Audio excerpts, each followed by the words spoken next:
life has been a great struggle until now. The kind of जितना impact मेरे पापा के जाने के बाद हुआ है हमारे फैमिली पे बहुत ही गहरा है. शायद जो पेरेंट्स वहाँ पे है, जो सिंगल पेरेंट्स है, शायद वो समझ सकते हैं कि इम्पैक्ट कितना गहरा है. तो हाँ, जो भी डेसिशन अभी लिया गया है नीतीश कुमार जी ने उनको बाहर लाने का, वो बहुत ही गलत है.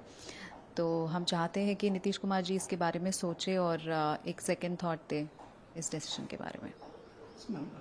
तो क्या आप इस डिसीजन के अगेंस्ट अपील करना चाहेंगे?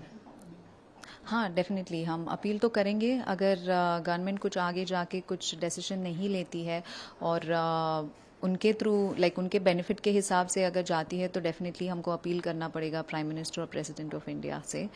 और सुप्रीम कोर्ट भी जाएंगे अपील करने के लिए. पापा के दोस्त वगैरह बोल रहे थे कि हम डेफिनेटली आगे बढ़ेंगे इसके बारे में अगर इनजस्टिस होता है तो आप भी लड़ेंगे? डेफिनेटली, हम डेफिनेटली लड़ेंगे. हमारे तरफ से जो भी हो सकता है हम करेंगे. हमने सिविल सर्वेंट नहीं बना है, बट आई थिंक अभी बहुत सोर्सेस है जहाँ से हम जा सकते हैं, लड़ सकते हैं. तो हाँ, डेफिनेटली हम लड़ेंगे. नीतीश कुमार गवर्नमेंट को आपको क्या कहना है? नीतीश कुमार जी के गवर्नमेंट को बस यही कहना चाहते हैं कि ये जो भी एग्जाम्पल आप लोग सेट कर रहे बहुत ही इनकरेक्ट है. आप क्या मैसेज देना चाहते हैं सोसाइटी को इनफैक्ट कि किलिंग समवन और आगे बढ़ना is correct, and that too a civil servant who had worked so hard to become an IAS officer. शायद उनके पास कुछ भी पैसे नहीं थे, कुछ भी नहीं था, मगर सिर्फ उन्होंने बिहार के लोगों के लिए काम किया था. तो मैं चाहती हूँ कि नीतीश कुमार जी सोचे कि उस टाइम पे उन्होंने इतना अच्छा सर्विस किया था कि आज तक लोग उनको पहचानते हैं. हम क्या आपको लगता है कि सिर्फ वोट बैंक पॉलिटिक्स की वजह से उनको बाहर लाया जा रहा है आनंद मोहन को? अगर इतने लोग बात कर रहे हैं तो शायद वही सच होगा.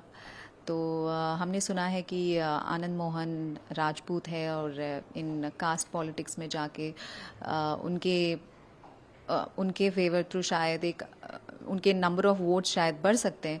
तो ये सब कुछ एक डेफिनेटली बड़ा हाथ होगा, बट मैं अश्योर नहीं कर सकती हूँ क्योंकि मेरे को back side of the story नहीं पता है कि क्या है. तो देख के ना पब्लिक तो प्रोटेस्ट करेगा उसको फिर जेल में भेजने के लिए. इतना पब्लिक प्रोटेस्ट करने के बाद भी वो रिलीज कर रहा है बोले तो ये गलत है. बाद में इलेक्शंस में खड़ा हुआ तो भी पब्लिक थोड़ा ये होकर उसको वोट मत डालना. वो तो सेंट्रल गवर्नमेंट का सर्वेंट है, इसलिए हम विनती करते हैं प्राइम मिनिस्टर जी को भी और प्रेसिडेंट जी को भी थोड़ा सा इंटरवीन करके इसको वापस लेना बोल के नीतीश जी को बोलेगा बोल के हम विनती कर रहा है. आनंद मोहन जी रिलीज हो गया बोले तो देख के ना पब्लिक तो प्रोटेस्ट करेगा उसको फिर जेल में भेजने के लिए. ये तो पॉलिटिकली मोटिवेटेड है और उसको चीफ मिनिस्टर जी को प्रेशराइज कर दिया होगा ऐसा, इसलिए ऐसा डिसीजन ले लिया. इतना पब्लिक प्रोटेस्ट करने के बाद भी वो रिलीज कर रहा है बोले तो ये गलत है, बहुत गलत है. ऐसा केसेस को एंकरेज नहीं करना चाहिए चीफ मिनिस्टर को और कोई भी पॉलिटिकल लीडर्स को. और उसको बाद में इलेक्शंस में खड़ा हुआ तो भी पब्लिक थोड़ा ये होकर उसको वोट मत डालना. मैम, लीगल प्रोसीजर के हिसाब से ही उनको बाहर लाया करके तेजस्वी यादव ने कहा है. कानूनी तरीके से ही उनको बाहर लाया गया है करके. कानूनी तरीका से बाहर लाया गया तो कानूनी तरीका से ही वो अंदर चले गया था ना. हाँ, फिर कानूनी तरह का बाहर कैसा आएगा? कानूनी तरह से ही उसको अंदर लेकर चला गया, फिर कानूनी तरह से फिर बाहर लेकर आए बोले तो there is no any meaning in that. वो तो सेंट्रल गवर्नमेंट का सर्वेंट है, इसलिए हम विनती करते हैं प्राइम मिनिस्टर जी को भी और प्रेसिडेंट जी को भी थोड़ा सा इंटरवीन करके इसको वापस लेना बोल के नीतीश जी को बोलेगा बोल के हम विनती कर रहा है, रिक्वेस्ट कर रहा है. पेरोल सरेंडर करेंगे और जेल का जो भी प्रक्रियाएं हैं, औपचारिकताएं हैं, उसको पूरी करके बाहर आएंगे. तो आज ही आप चले जाएंगे? हाँ, आज जाएंगे. कल पहुंचना है वहाँ सुबह तक. डॉक्यूमेंटेशन ऑलमोस्ट हो रखा है, लोग कह रहे हैं. तो कल निकलेंगे या कल आप बाहर आएंगे या परसों? वो वहाँ जाने के बाद फैसला होगा. लेकिन आपको नहीं लगा कि आपके आने से थोड़ी सी बिहार की राजनीति में गर्मी तो आ ही गई है, तरह तरह के कयास लगाए जा रहे हैं?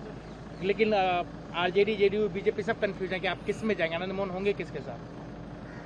वही तो बताए कि जो समय आएगा तब फिर मुकम्मल तौर पर जब आज़ाद होंगे और साथियों के साथ मांगलिक जो कार्य हैं शादी विवाह के, उसको जब संपन्न कर लेंगे फिर निश्चिंतता से बैठेंगे साथियों के साथ, जो संघर्ष के साथी हैं, जिन्होंने झेला है, जो लगातार अनवरत संघर्ष करते रहे, जिनके संघर्षों के कारण आज हम लोगों के जेहन में जिंदा हैं, उन तमाम लोगों को बुला करके और तब गंभीरता से कुछ जो भी सदन से रायशुमारी के बाद बातें बाहर आएंगी, फिर हम लोग वैसे आपके निकलने से पहले ही जो विरोधियों में जो बात है, जो आपको हमेशा से विरोध करते रहे, वो कह रहे हैं कि हम सुप्रीम कोर्ट जाएंगे या हाई कोर्ट जाएंगे, एकदम जाएं, PIL डालेंगे।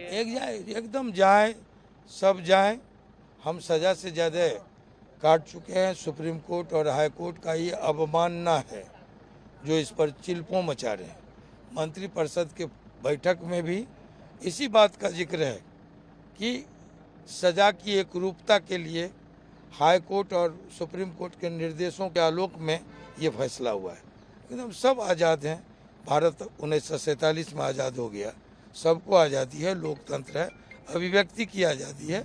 जिसको जो करना है काहे जा रहे हैं सब आदमी? हमको आकर के एक आवेदन लगावे, अपील लगावे, हम जेल चले जाएंगे। एक अंतिम सवाल कि जो पहले वाला आनंद मोहन थे, हाँ। जो एक लोग जानते थे, तो क्या निकलने के बाद फिर से कुछ वैसा ही तैयारी की जाएगी? आपकी जो पार्टी जो खत्म हो चुकी है, क्या उसको फिर से जिंदा किया जाएगा? देखिए, नेचर और सिग्नेचर अंतिम में ही समाप्त होता है। आनंद मोहन जी रिलीज हो गए बोले तो देख के ना पब्लिक तो प्रोटेस्ट करेगा उसको फिर जेल में भेजने के लिए।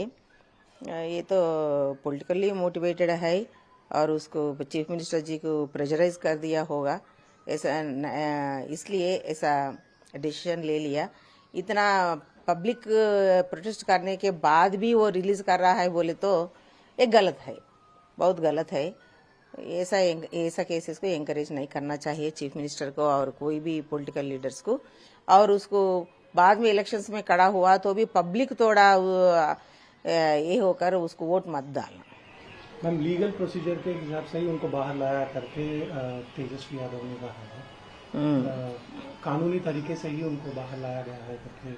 कानूनी तरीका से बाहर लाया गया तो कानूनी तरीका से ही वो अंदर चले गया था ना। हाँ, फिर कानूनी तरह का बाहर कैसा आएगा? कानूनी तरह से ही उसको अंदर लेकर चला गया, फिर कानूनी तरह से फिर बाहर लेकर आए बोले तो there is no any meaning in that.